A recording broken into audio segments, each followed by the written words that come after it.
I won't forget that morning, not if I live to be 100. I counted the men as they marched out of the yard. They'd hardly slept for weeks. We of the CID had slept even less, but the nightmare that kept us awake was all the same nightmare. That's why we weren't surprised when the commissioner asked us up to the conference room for a bit of a talk. He'd talked to us plenty, we knew that. It didn't help any to know what was ahead of us.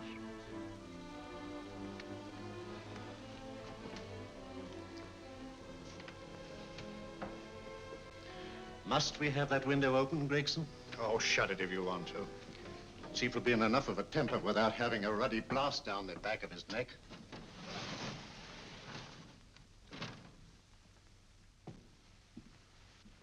Gentlemen, the commissioner. Stuffy in here. Be seated, won't you? Gentlemen, if you wish to know what able men you are, read any of the works of popular fiction that glamorize your achievements, but don't, I beg of you, read the daily papers. They might give you an inferiority complex. I hate to mention it,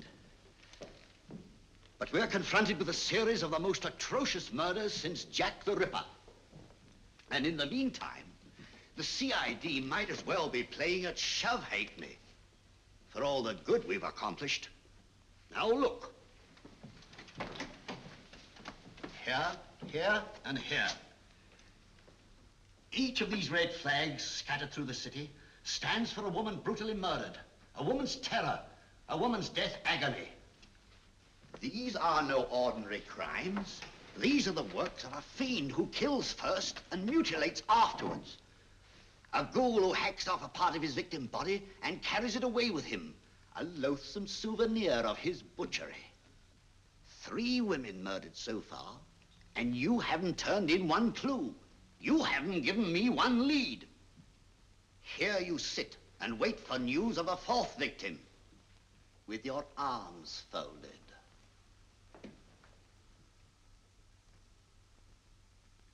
Well, we hadn't long to wait. It was down Lambeth Way where a young woman was hurrying home late last night. She saw something and stopped. It was a constable. He spoke to her and he walked along with her, just in case. He saw her go down the stairway to the basement lodging where she lived. We can only surmise what happened after that.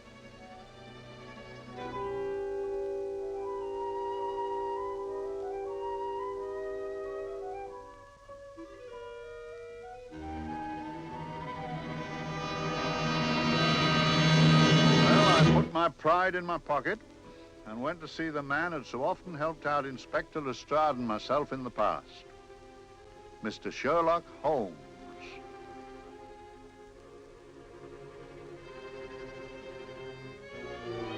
If ever a man needed help, I did.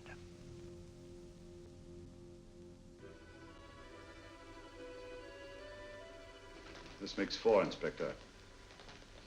4 defenseless women here in the heart of London. And everyone with the right forefinger hacked off. Not hacked, Inspector Gregson. Cleanly, expertly severed. The work of a skilled surgeon. That's our only clue. Much about the age of my sister's girl. Is there no way of stopping this, Mr. Holmes? Yes. There's a way, somehow. The fiend that did this. I promise. I promise. We've nothing to go on, that's the rotten part of it. We can't get far without knowing the motive. Well, at least we know what the motives were not. It wasn't robbery, nor passion, thanks be, nor yet vengeance. Because they all came of totally unrelated families. Steady, Inspector, steady. Sorry, Mr. Holmes. I don't turn a hair when it's a bloke that can look after himself. A little slip of a thing like that. Yes, it's horrible. Come on, let's get a drink.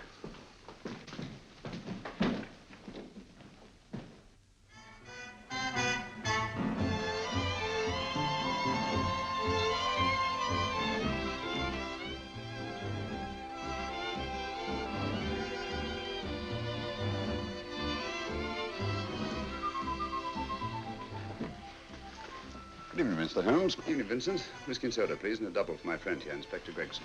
Very good, sir. Make mine Irish. Decent of you to give me a hand with this thing, Mr. Holmes. Always a pleasure to be of help to Scotland Yard, Inspector. Little out of my line, looking for a maniac who murders just for the fun of the thing. Or perhaps just to get a human finger. In all 4 cases, the murderer risked capture by stopping to secure a finger. Wonder what for? Who knows? He's just a madman. Perhaps there's method in his madness. If we could just trace those missing fingers. If we could just drain the English Channel, we might find a penny. Huh? Oh, thank you. You may keep those, Mr. Holmes. Thank you.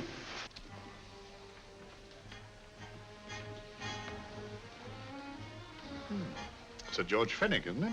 Yes. Is that his daughter with him? Don't be so naive, Inspector. You know everyone, don't you, darling? Well, hardly. A week ago, I didn't know you. A week. How fast it's gone.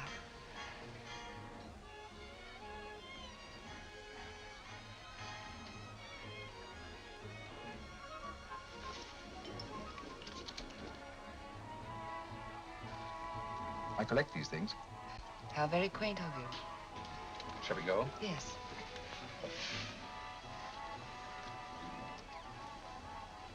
What are you looking at, Mr. Holmes? Looking at a very handsome woman. Not born to the purple, but giving an excellent imitation. Would you like to come to my flat for a nightcap? Lovely idea. Yes, isn't it?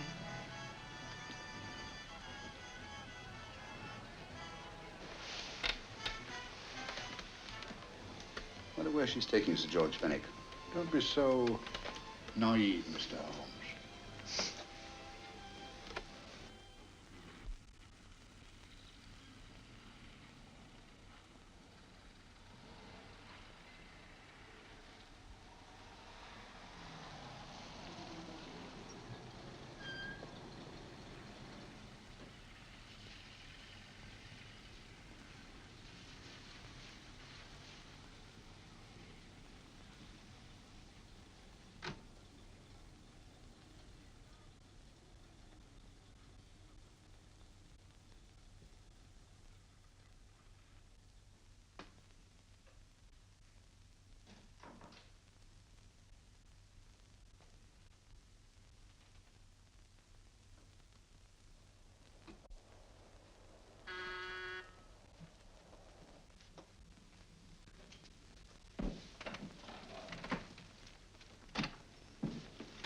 Good evening, Mum. Hello, Grandon. Any messages? No, Mum. Thank you. Drinks, Grandon. One of your nice surprises. Yes, Mum. I say, you don't mean that, Grandon's a marvel, aren't you, Grandon? Yes, Mum. You wouldn't believe the things she can do. Ah, charming place. Delightful. Really? Do you think so? I'm so glad. Do sit down. Do you mind? Do I mind? What a question. I don't mind anything, really. Except not being with you. Now, you really don't want me to believe that, do you? Not too seriously. Good. We're both quite grown up, aren't we? Quite.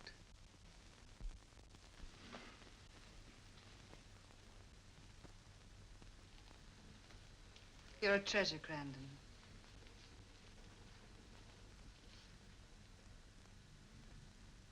And lower the lights a little as you leave.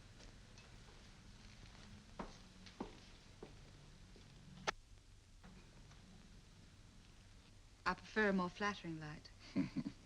In any light, you'd be... Would I? And don't you know it? Perhaps I do.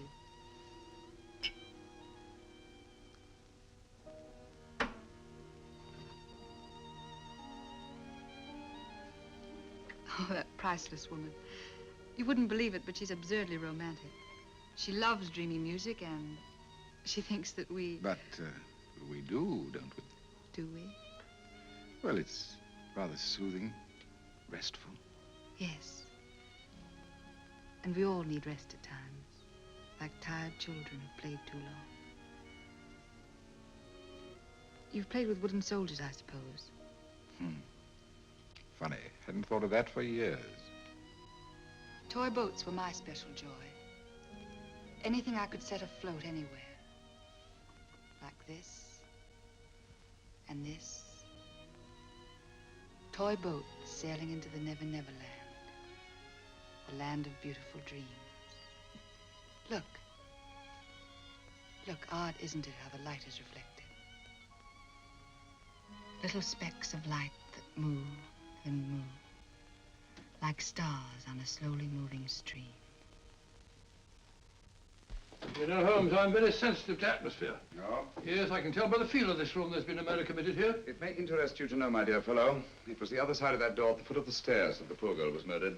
If only I could find it. Find what?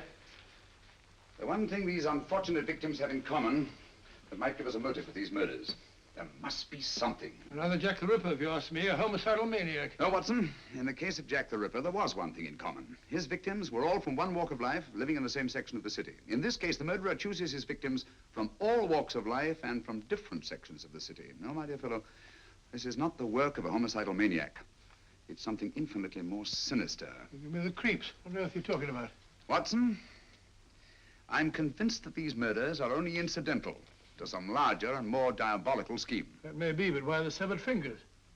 The answer to that question, my dear fellow, is our only hope of solving these mysteries. Dear sister, I am so happy. I had such a lovely holiday at Brighton with you and Alf.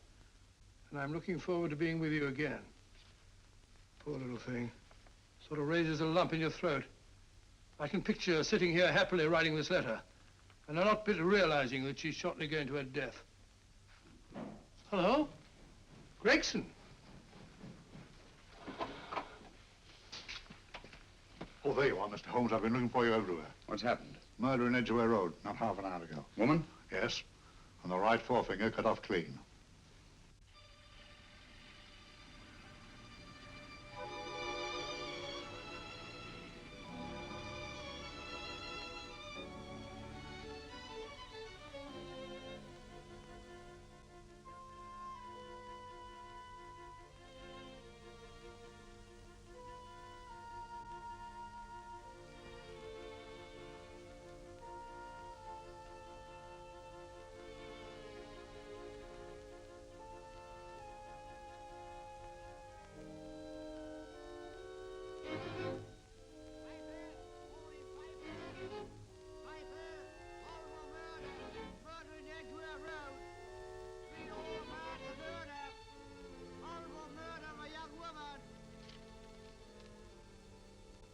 Piper! Horrible murder, Piper! All about the murder! Morning, Piper! All about the murder! Piper! Horrible murder! Another young woman found murdered, Piper, sir! Horrible murder, Piper! Piper! Read all about it! Get your Piper! Murder in Edgware Road! Horrible finger murder. Shocking murder. Murder in Edgware Road. Horrible murder of a young woman. Read all about the murder.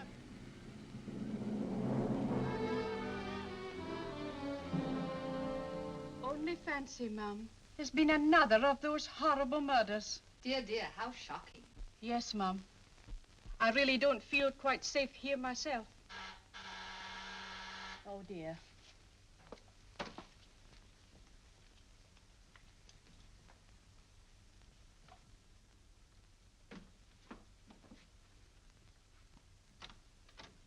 Why, Sir George! I must see Miss Marlowe at once. I don't know if she... I must see her. Where is she? Lydia. Why, Sir George, what is it? What happened? I don't know. You'll have to help me. You've got to help me. But I don't understand. Listen, I woke up a few minutes ago in a cheap boarding house off Edgware Road. I don't know how I came there. I don't know when. The last thing I remember is being here with you. Calm yourself, Sir George. When did I leave here? Well, it was about, It was 10:45, Mum. Precisely. You seemed, forgive me, just a little distressed. Detached, not interested. I thought I'd said something to offend you. I don't remember.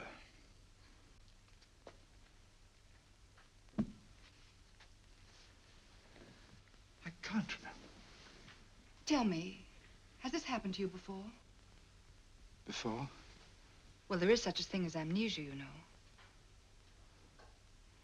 If it was 10:45 when I left you, it was 9 this morning when I woke. Over 10 hours lost. 10 hours that I can't account for. And in my pocket when I woke, I found... Here in my pocket. That isn't... Oh, it's not for you, of course. It can't be. Excuse me, Mum, but there's a man asking to see the gentleman. Send him away. Yes, Mum. No, please. I'll see him.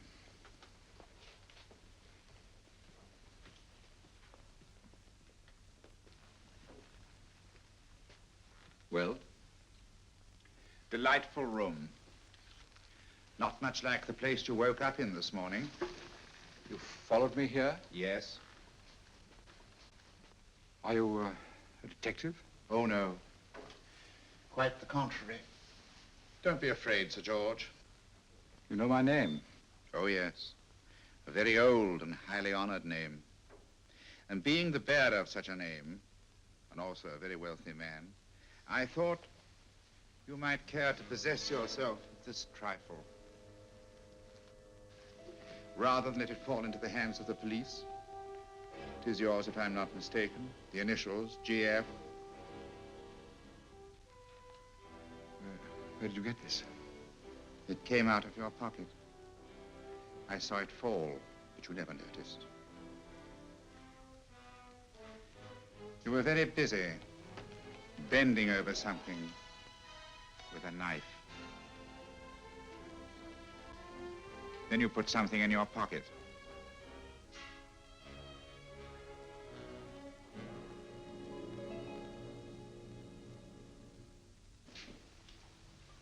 Come along, Holmes, come along, come along. How many more times must I tell you? You're missing a treat. This is delicious. Little jam tarts to follow. Aren't you tempted? You and your flesh pots. They tell me that fish is good for the brains. Brains, I haven't any.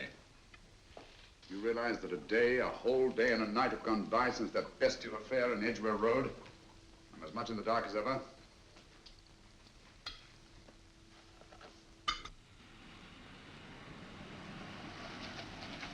Hello, here comes a client, unless I'm very much mistaken.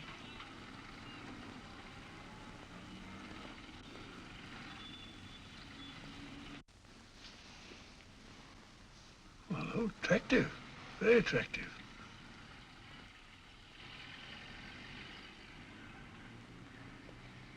Obviously, she left home under the stress of some very great emotion. How do you know that? She isn't wearing any gloves. A startling omission in a young lady of fashion. No, she didn't put her coat on. Open car, too.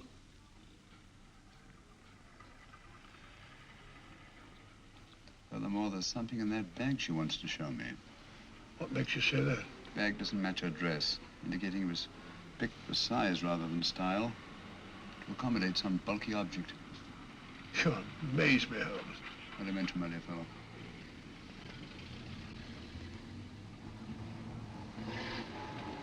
Well, that's interesting. What is? A cab, turning at the empty house. I wonder why he followed her here. Oh, wouldn't you? Quite possibly, with the glasses.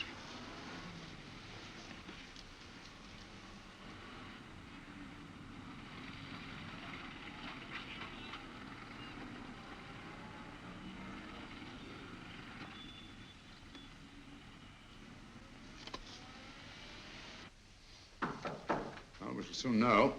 Yes, Mrs. Hudson? It's a young lady, sir. Most urgent. Ask her to come in. Go right in, miss. Mr. Holmes? Yes, this is my friend, Dr. Watson. How do you do? How do you do? Mr. Holmes, you must excuse me, please. Yes, well, won't you sit down? Come along. May I? It's quite all right. Thank you.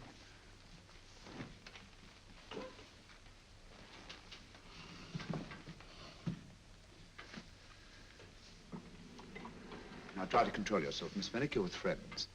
You know my name? No magic, I assure you. I've often seen your picture. You're the daughter of Sir George Finnick, aren't you? Yes. It's about my father that I... What about your father, Miss Finnick? Oh, I don't know what to do. He's always been the nicest, dearest person. Only since Mother died. Yes, we do. We know. So I didn't think anything of it when he was away all night before last. But he didn't come home until yesterday at tea time. He didn't come in for dinner at all. Just paced up and down in the library hour after hour. I begged him to let me in, but he wouldn't. Steady, steady. Now take your time. I couldn't sleep a wink last night. Then I started hearing things. Hearing things? What sort of things? I heard someone in the garden underneath my window. Then I saw a figure moving down the garden path. And I recognized my father. Stealing through his own garden like a thief.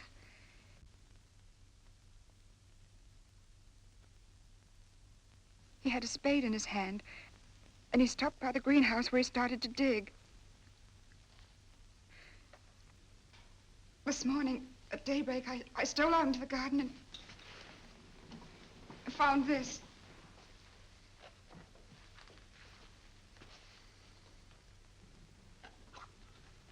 A finger. A human finger. Ring up Scotland Yard, will you, Watson? Ask them to get hold of Inspector Gregson and tell him to meet us at once at George Finnick's house, Kingston. Operator, get me Scotland Yard quick. Where's my father, Norris? He's still in the library, miss. Thank you. We'll see him right away. Will you come with me, please? Thank you. I got your message, Mr. Holmes. Yes, indeed. Dad, may I come in? Dad. It's funny. He doesn't answer. Do you mind? Please do. Thank you. Watson, quick. Oh, Come along, no, my dear. no. Take charge, Miss Finnick, please. Sorry, sir. Now, miss, please. Please come along with me.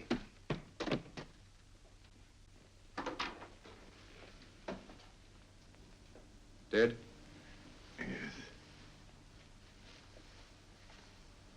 What do you make of it, Doctor? Shot in the back, between the second and third ribs. The bullet undoubtedly penetrated the heart. Look at the powder marks on his coat. I was afraid of this. What do you mean? Don't you remember the man in the cab who followed Miss Finnick to Baker Street? Well, you don't think he had anything to do with it, do I you? think it's reasonable to assume that he tipped off someone that I'd been sent for. Sir George has obviously been murdered to keep him from telling me what he knew. What was the weapon used? Small caliber revolver, point blank range by the look of the wound. The murderer came in through those French windows. The mud from the garden he brought in on his boots. Sir George must have surprised the intruder. Passed the room to him here. What follows, we can't tell.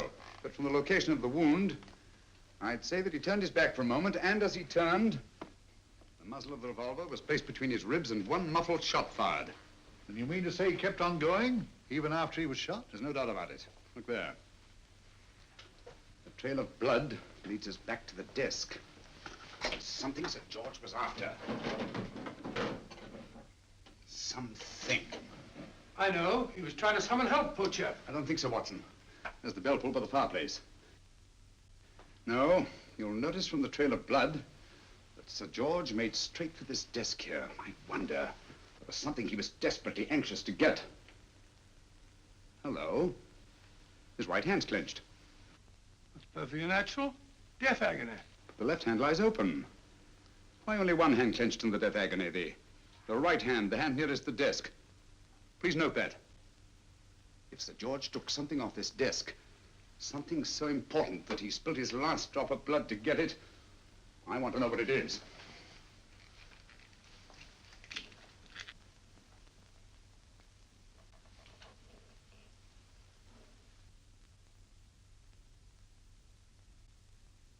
It's nothing but an ordinary match folder.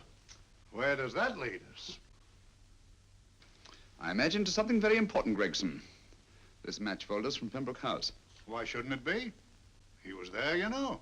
We saw him yesterday. Yes, but the effort he made after he was shot to get hold of this match folder. It's just possible he wanted someone to remember Pembroke House. He may have wished to recall it to someone who saw him there. Someone who, like ourselves, saw him with a woman.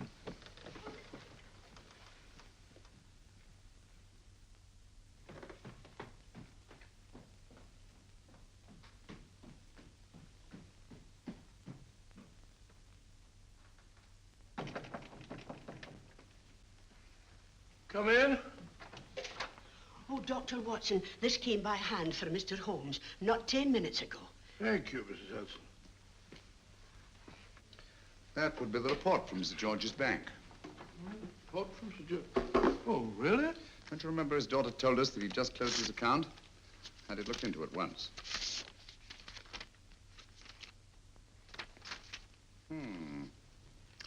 He drew out his entire balance in cash, nearly £10,000, yesterday, just after that young woman was murdered. What does that suggest to you, Watson? That he paid it out to someone. Precisely. I smell the faint, sweet odor of blackmail. You don't think he paid it out to someone who saw him murder the McLean woman? Sir George never murdered anyone. But he did have that woman's finger, and he empty did have and pay out a lot of cash. That's the terrifying part about blackmail, Watson.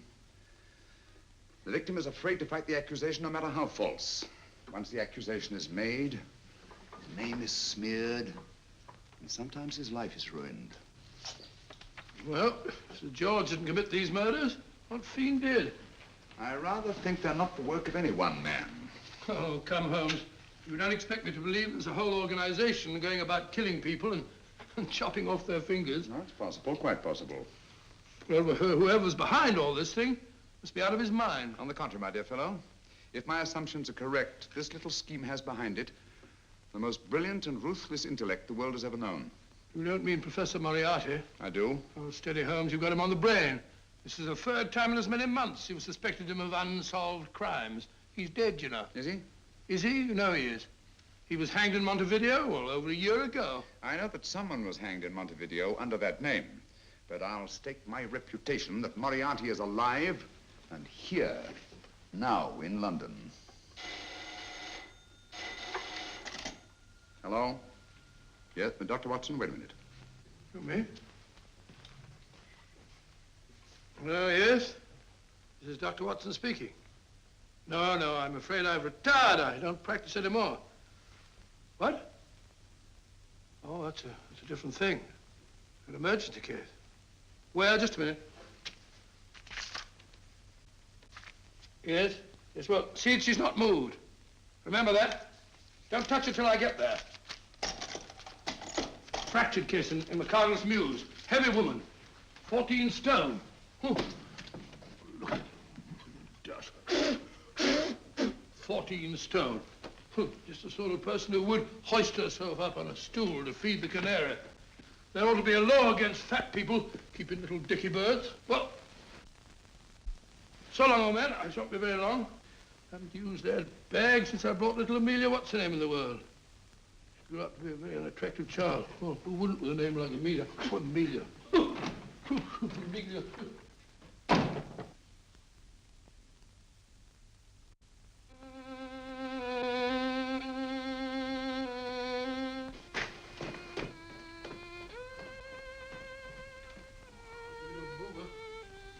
People so stupid about accidents.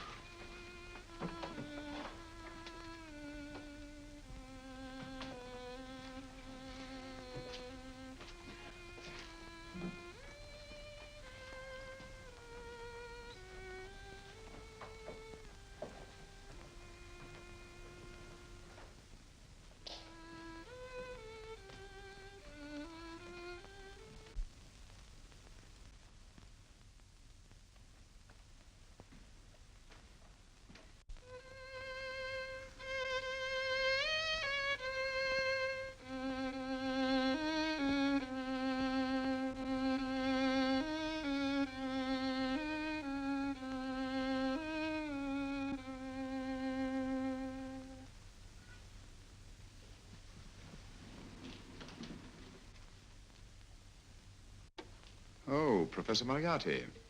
Not that I wish to appear inquisitive, but to what am I indebted for the pleasure of this visit? Scotland Yard will be interested. It's very convenient for me to have Scotland Yard think that I'm still dead in Montevideo. I never dreamed of fooling you. Thank you. The thought occurs to me, Mr. Holmes, that there are some advantages in living within the law. You're very comfortably fixed here, aren't you? As I get on in life, the little comforts appeal to me more and more. Oh, I beg your pardon. Won't you sit down? Thank you.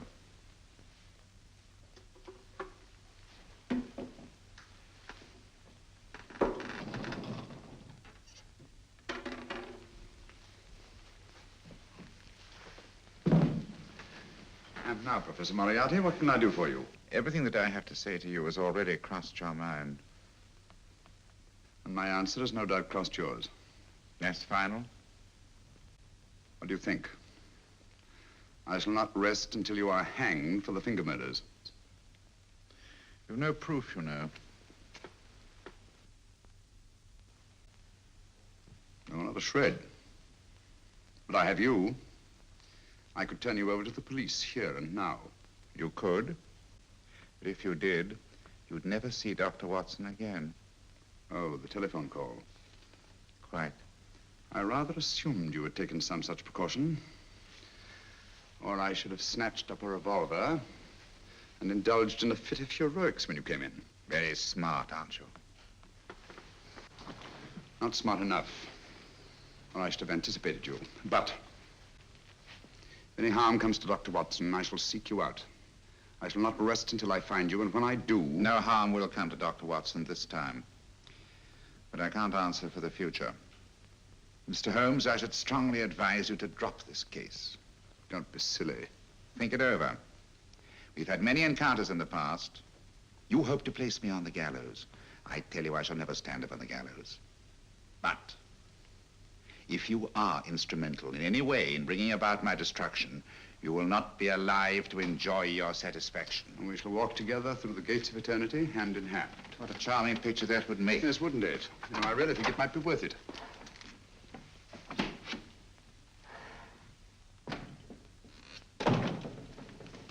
Shoelaces, Governor? Tuppence a pair. And strong enough to hang yourself. How many more times must I tell you I don't want your filthy shoelaces or your company?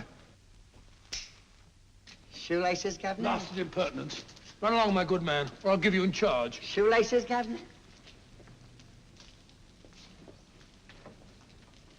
Shoelaces, Governor? Help a poor bloke. What's only got one arm? Any luck with Mr. Holmes? You can read his obituary in tomorrow's papers.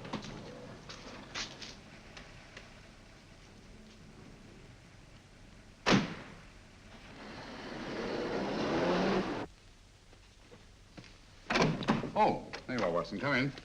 I was, just going out to look for you. Look for me what for? Suppose you don't think I know my way about. Well, you're right, I don't. Blast all practical jokers anyhow. Know where I've been? On a wild goose chase. Exactly. There's no such number in McCardle's Muse. Some fool's idea of a joke. Did you see anyone? No, nobody especially. Only a whining old idiot selling bootlaces. Persistent beggar, wasn't he? Stuck to you like grim death. Huh? How do you know? And finally left you for someone who looked like better pickings. Someone, my dear Watson, was Professor Moriarty himself. What? He's just called on me. Moriarty here and you let him go? But you must be out of your mind. Why? Well, he bluffed me into believing that he was holding a friend of mine as hostage. Friend of yours who? Oh, nobody very important, just a fat, lazy fellow. Medical man, I believe. Medical man? Do I know him? Yes, I think you do. Fellow by the name of Watson. Watson, never heard. Who, me? I'm afraid so, old fellow. Your street hawker's job was to do away with you in a certain contingency. And you let Moriarty go? Because of me? I had no choice. I can't afford to lose you, old fellow. Well, it's very decent of the old chap, I must say, but... I wish you'd nabbed him. We shall, never fear. I know the motive for the finger murders. All I have to find out now is the method used with the blackmail victims. Method? Yes. How does Moriarty get them to the scene of the crime? How does he plant those severed fingers on them? And how does he scare them into believing that they may have committed those atrocious murders themselves? Curious.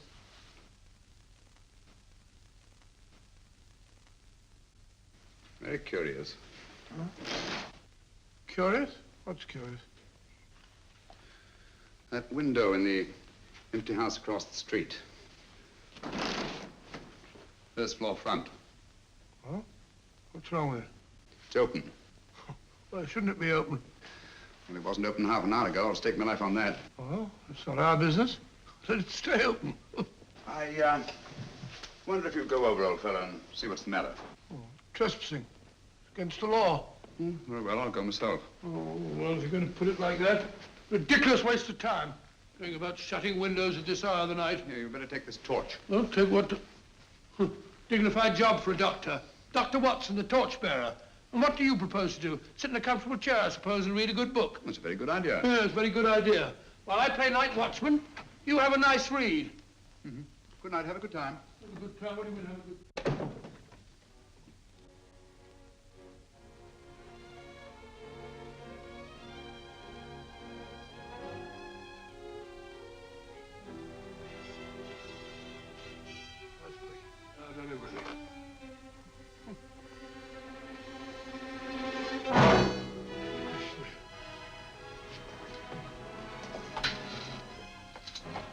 What is for?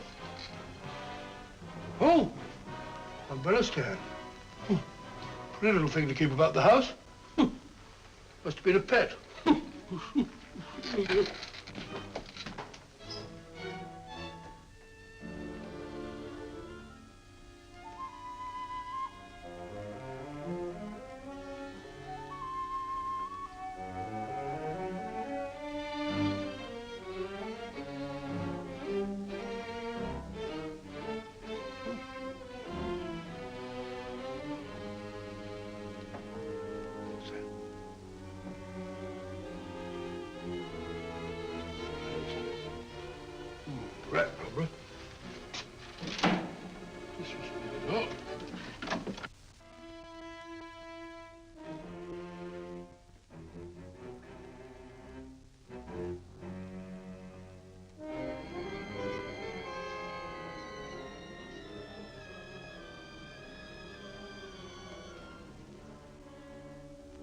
He sits comfortably reading a book.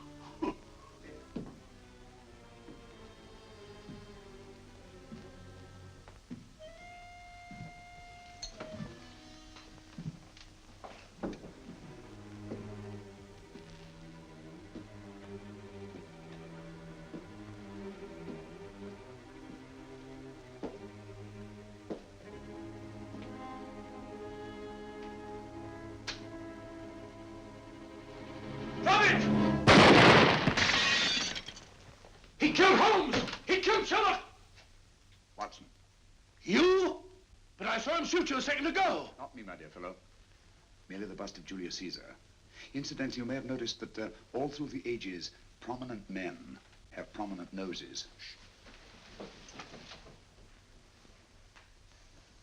Oh, I'm afraid we're in for terrible trouble again with Mrs. Hudson. Window smashed, plaster all over the floor. Get up, you.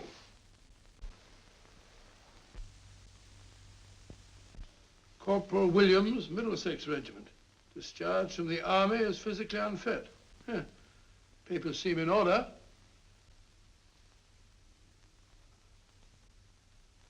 Now, Corporal Williams, you've seen service in the Far East, haven't you? The East? I thought so. Look at his complexion, Watson. Yellow as saffron. He's been taking atabrine. Cure for malaria. Sniper, aren't you? Sniper. Hmm. Why did you try to kill me?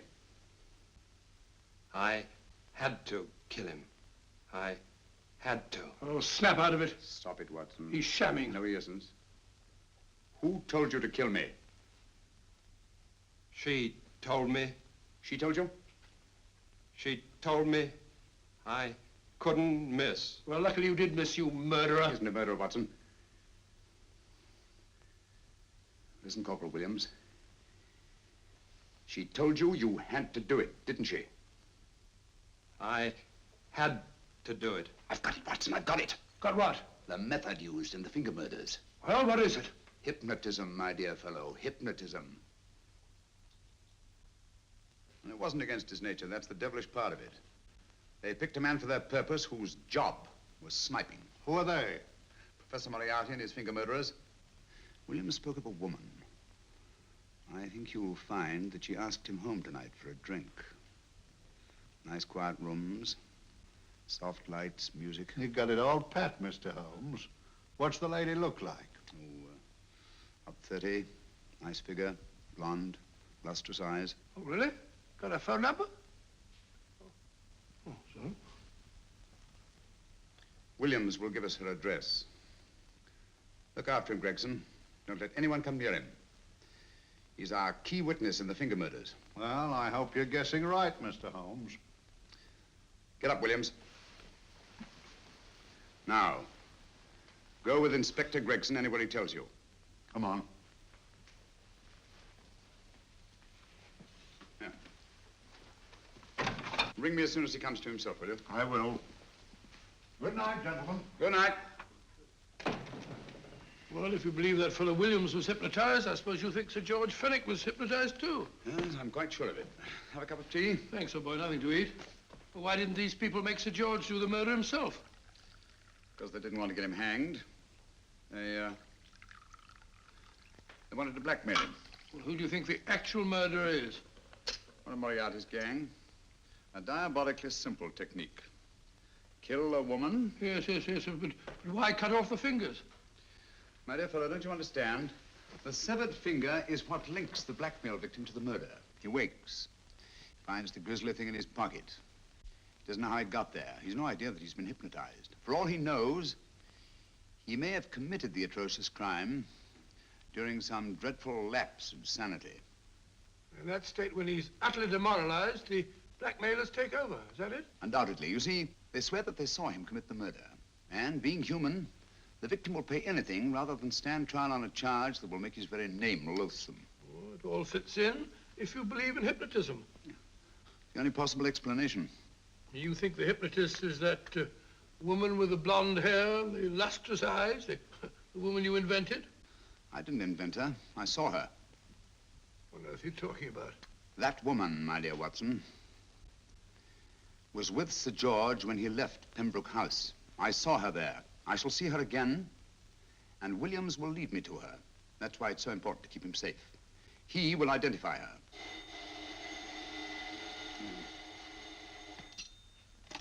Hello? Yes? Inspector Gregson? What? I'll get every constable in the district. Yes, I'll be over at once. What's happened, Holmes? Williams is missing. Great Scott! Come on.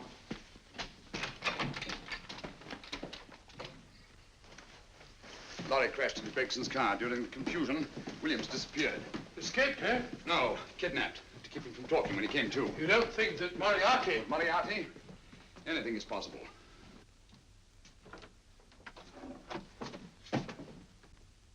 Williams! Dead. You see, anything is possible.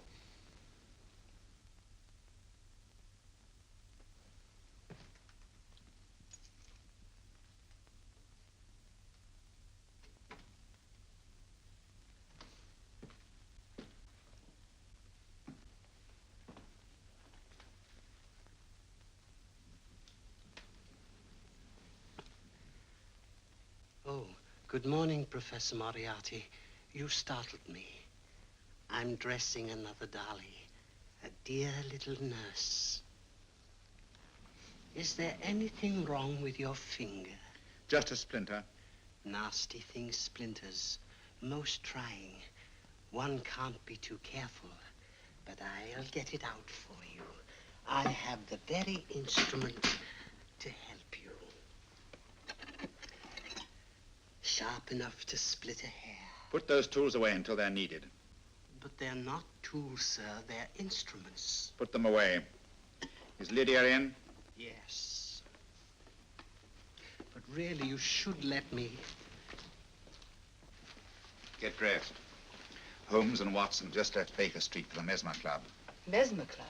The meeting place of all the top hypnotists in London. Do you suppose that Mr. Holmes is onto our method? If he suspects, it's merely a suspicion. It's our business to see that it ends there. I hope you're right. Williams passed away before he could talk, remember? What do you want me to do? Go to the Mesmer Club, meet Holmes, and induce him to come back here.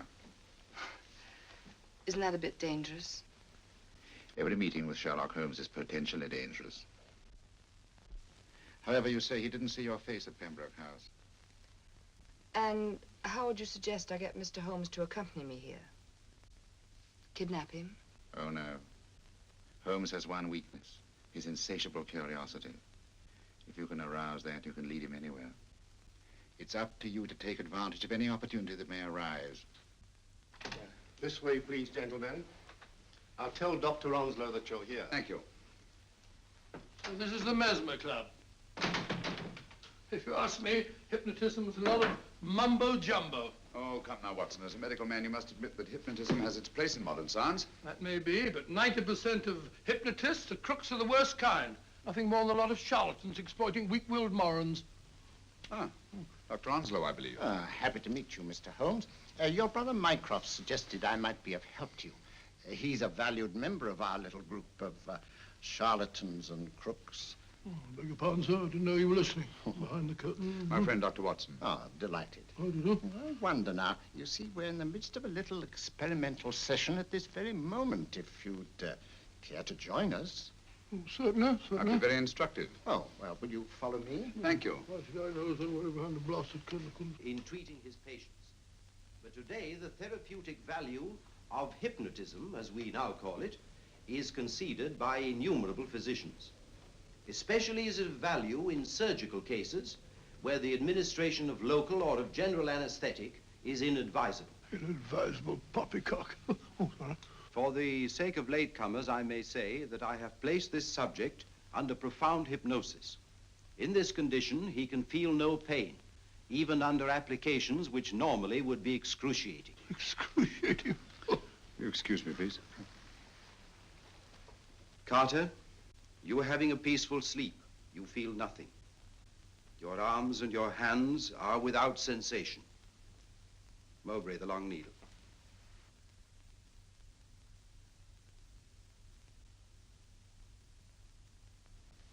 Carter, give me your right hand.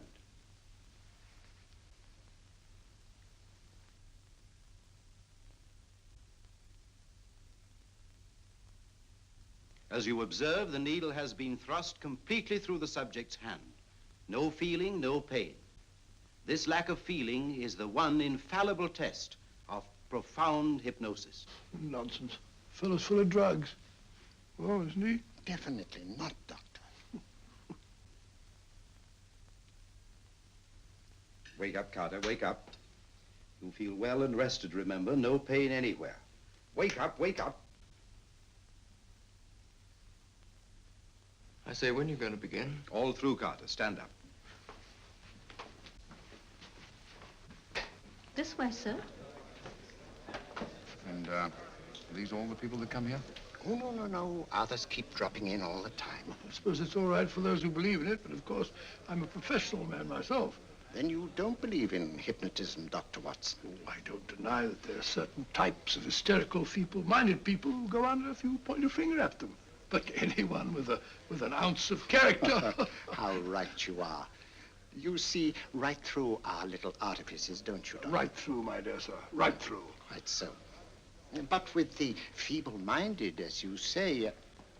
excuse us, Mr. Holmes. Certainly. Step over here, won't you? Certainly, sir. Anything to oblige. Let me show you how easily we charlatans take advantage of them. Now, sit down, Doctor. Now, we set a thing like this in motion. It's wonderful, the attraction on the feeble-minded, of course. The continuous motion, if they just let themselves follow it.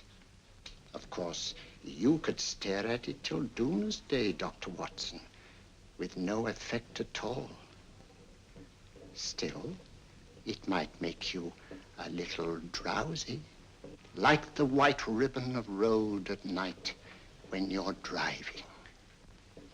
The rhythm is smooth, unbroken, and the road goes on and on, round and round, always the same, winding and winding.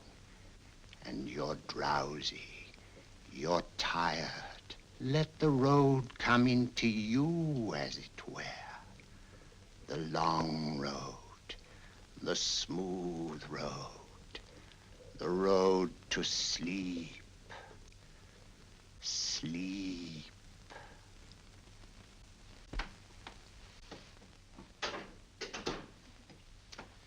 Open your eyes. Stand up.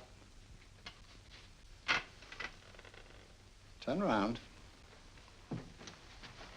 And now, Dr. Watson, you're on a holiday in Scotland. The country is amazingly beautiful. We're coming to a stream. It isn't deep. Better take your shoes and socks off.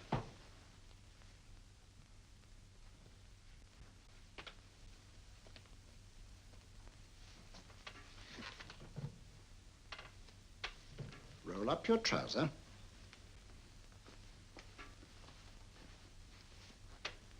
That will do. The other leg is waterproof. Turn around. Mind the pedals.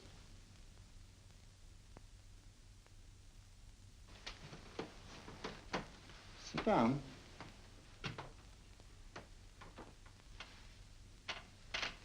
Wake up now.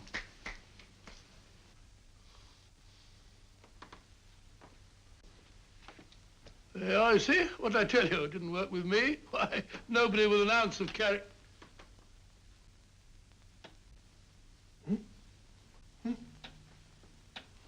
I think you'll need these.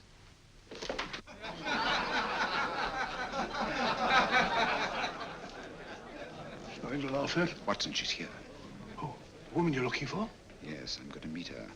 Perhaps I can induce her to take me to Moriarty. Do you think it's wise, Holmes? May not be wise, but it's essential. After all, I've held me on with Moriarty in the past. But isn't it dangerous? She might be a hypnotist. If my will isn't stronger than hers, I deserve to be hypnotized. Shh. I feel I must protest, Dr. Onslow. I was told this was a gathering of serious students of a great science, and I find myself in a company of buffoons. Oh, my dear madam. Elliots and Esdale Braid. Were those men martyrs for the truth, that you may laugh over your childish, cruel tricks? I must say I'm in complete agreement with you, madam. This was most unnecessary performance, Dr. Onslow. Beg your pardon, sir. My name is Holmes, Sherlock Holmes. At your service, madam. Thank you, Mr. Holmes. I'm afraid I've created a rather embarrassing situation. But you see, I'm interested in the serious study of hypnotism. So am I, too. Perhaps we have something in common, Mr. Holmes. Perhaps we have. Would you join me for a cocktail at Pembroke House? I should be delighted. Good.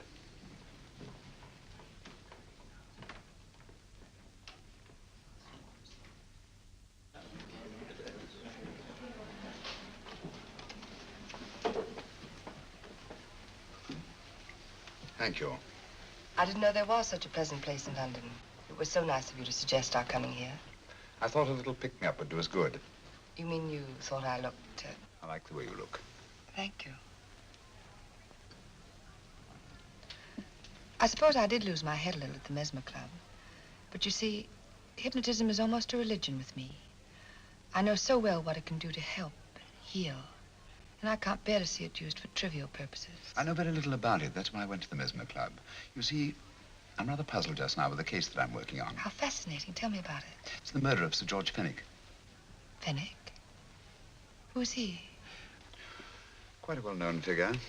Odd now I come to think of it. Last time I saw Sir George was here at Pembroke House. Strange. Yes, isn't it? He was sitting, I believe he was sitting at this very table. Cigarette? Thanks. Do go on. There was a charming lady with him. He was lighting a cigarette.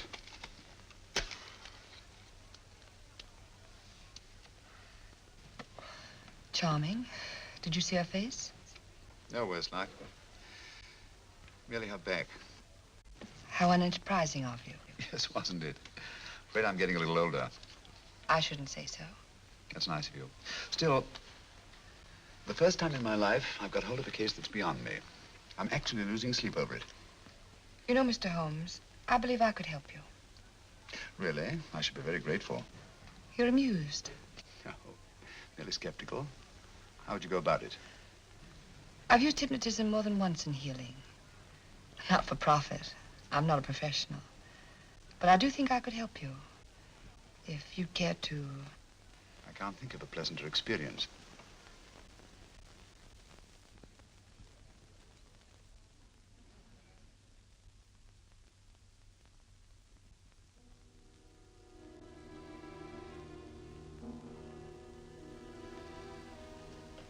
Low lights, music, is that all there is to it? You must relax, Mr. Holmes. I'm afraid you're a rather difficult subject. So I thought perhaps a little help. Materia medica might be advisable. Drugs?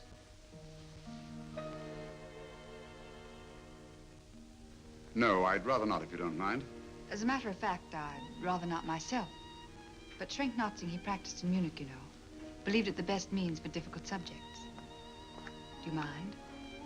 Well, as a matter of fact, I don't approve of sedatives. Just as you wish. We don't have to go on with this at all, you know. Wait a minute. Wait a minute. All right. I'll take a chance. It's really quite harmless. What is it? Cannabis japonica, an oriental soporific. You need water.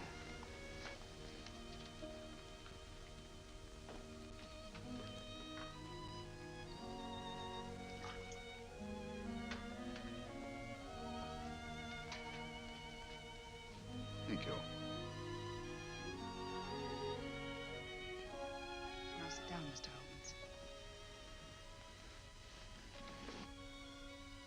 Holmes. You'll feel yourself growing drowsy.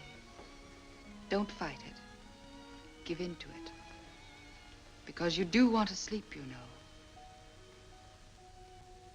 Just fix your eyes on this one white flower floating on the water. Empty your mind of every other thought. Follow the motion of the water. So smooth, not a ripple. Waters of forgetfulness. Steady, deep, strong. Strange, isn't it? How the light is reflected. Little specks of light that move and move.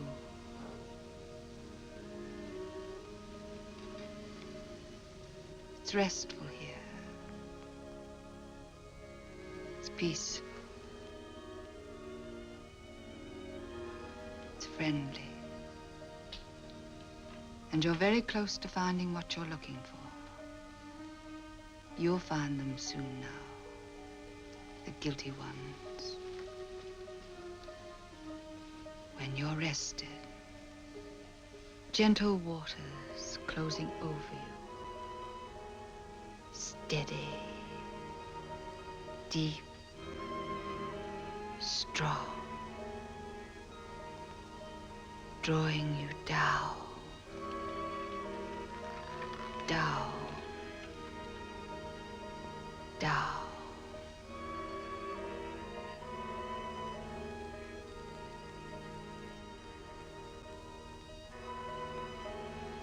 Sleep.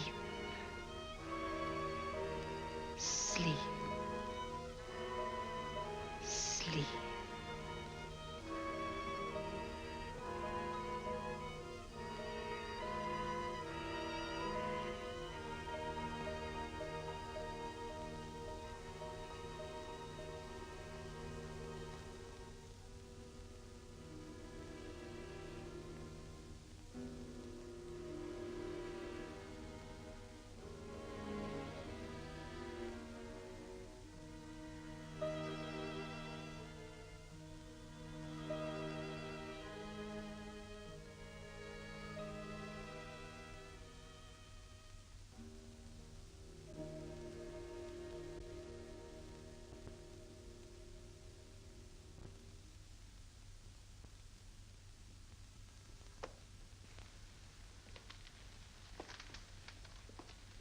Here he is, Professor Moriarty. Stand up, Mr. Holmes.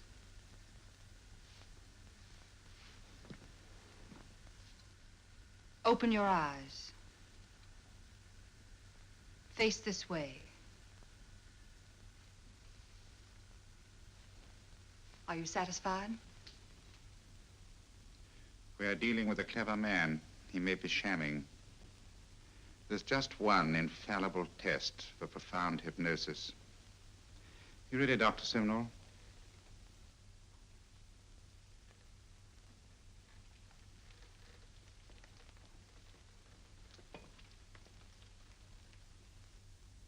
That will do, Doctor. He couldn't fake insensibility to the knife. I congratulate you, Lydia.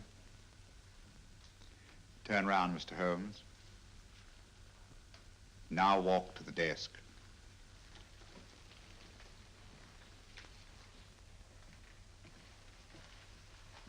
Sit down.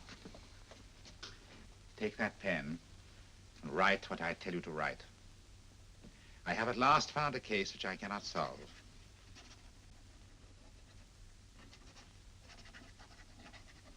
I have outlived my usefulness. Therefore, I have decided to end my life.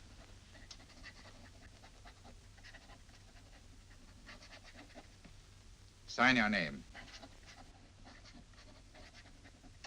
Now blot it.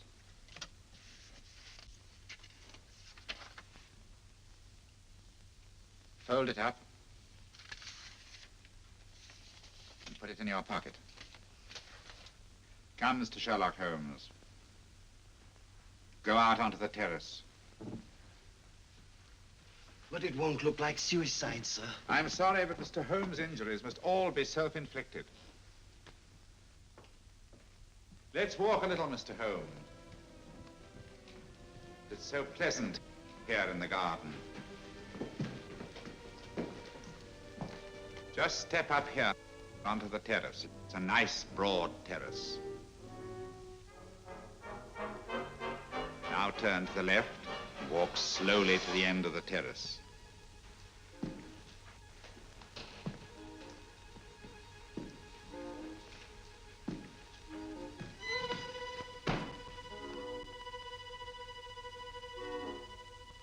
Don't stop. You must walk to the end, you know.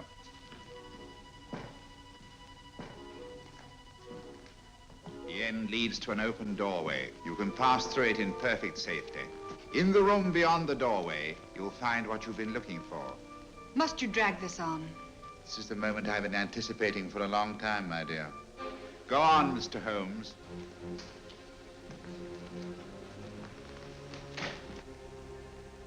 Through the open doorway, you will find the man responsible for the finger murders and the death of Sir George Finnick. Professor Moriarty. Holmes! Stand still. What a beautiful view, Watson. I'm quite enjoying it. No, you're not. You're hypnotized. You're under a spell.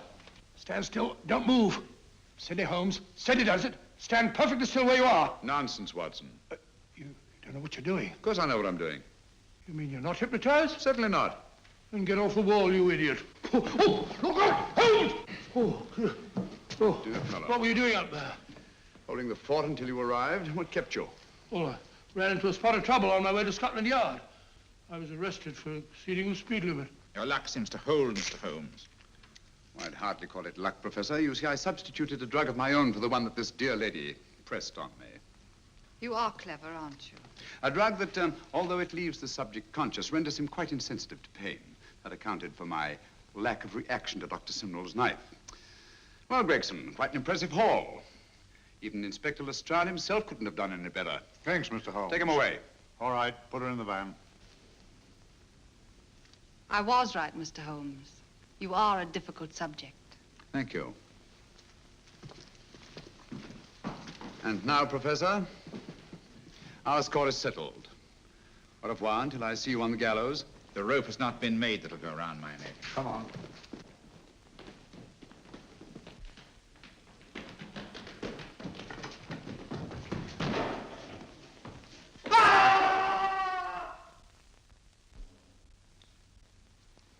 I'll take care of things, Mr. Holmes. Thank you, Inspector. Come on. An evil man, Holmes, but what a horrible death. Better than he deserved. What are you thinking of? I'm thinking of all the women who can come and go in safety in the streets of London tonight.